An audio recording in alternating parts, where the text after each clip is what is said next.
Alam mo ikaw, ang dumi ng utak mo. Ay, bakit?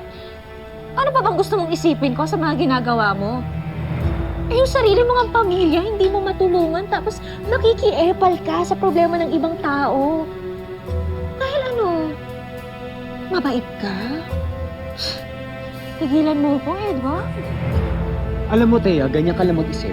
Dahil ugali mo lang tumulong sa iba kapag may kailangan ka. Hindi lahat ng tao kagaya mo, Thea. Ang kapal ng mukha mo!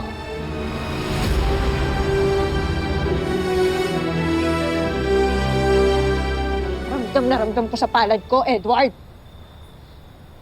Hindi ka ba nahihiya na nakikitira lang tayo dito at umaasa lang tayo sa mga magulang mo? Tapos sasabihan mo ko ng ganyan? Ito, tandaan mo pinakasalan kita dahil nangako ka sa akin na bibigyan mo ko ng magandang buhay. Kami ni Ashley. Pero, umapalpak ka naman lagi. Kaya ending, ako pa rin ang gagawa ng paraan para sa pamilyang to. Ano? Ha? Ano sinabi mo? Hindi ko naman hinihiling na bitawan mo lahat eh. Paano nangako tayo sa anak natin na hindi natin siya pababayaan? You promised that you'll be there for her.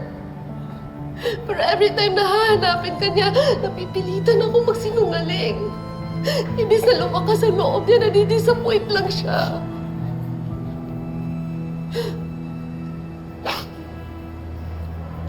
Hindi ko na alam.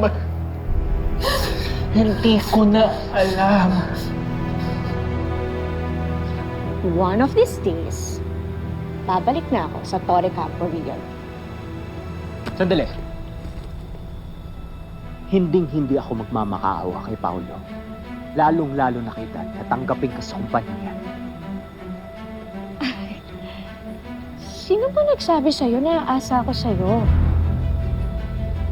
Pagkatapos ng mga ginawa ko today, sila pa yung luluhod at magmamakaawa sa akin para bumalik ako sa kumpanya.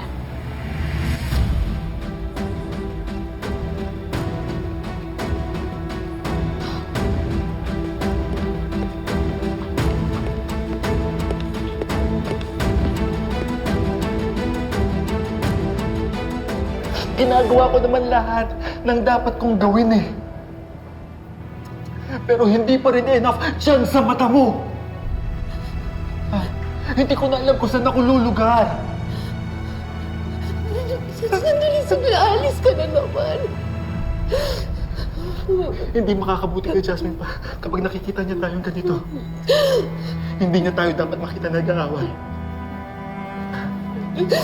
Magpapalamig lang ako. Magpapalamig lang ako.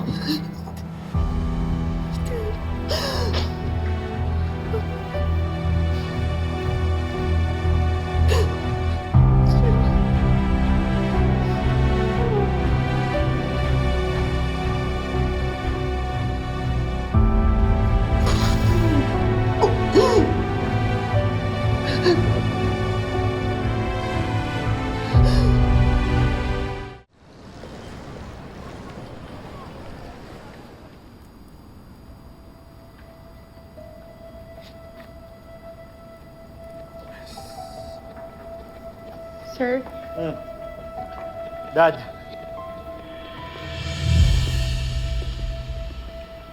What's going on? Have a seat. You should know. Di ba sinibit yung buong project natin na nakadepend ng malaki kay Mr. Lorenzo? I truly appreciate yung tulong mo, Iya. I can't believe na nakumbinsi mo si Mr. Lorenzo na hindi pull out yung investment niya. I truly thank you. Anything for the family. Dad. Yeah. I offered her consultancy fee to show our gratitude towards her. Dad. Are you serious? That's not gonna cut it. Pero Dad, Thea is too valuable to lose. She's crucial to the success of our company. That's why I want her back immediately.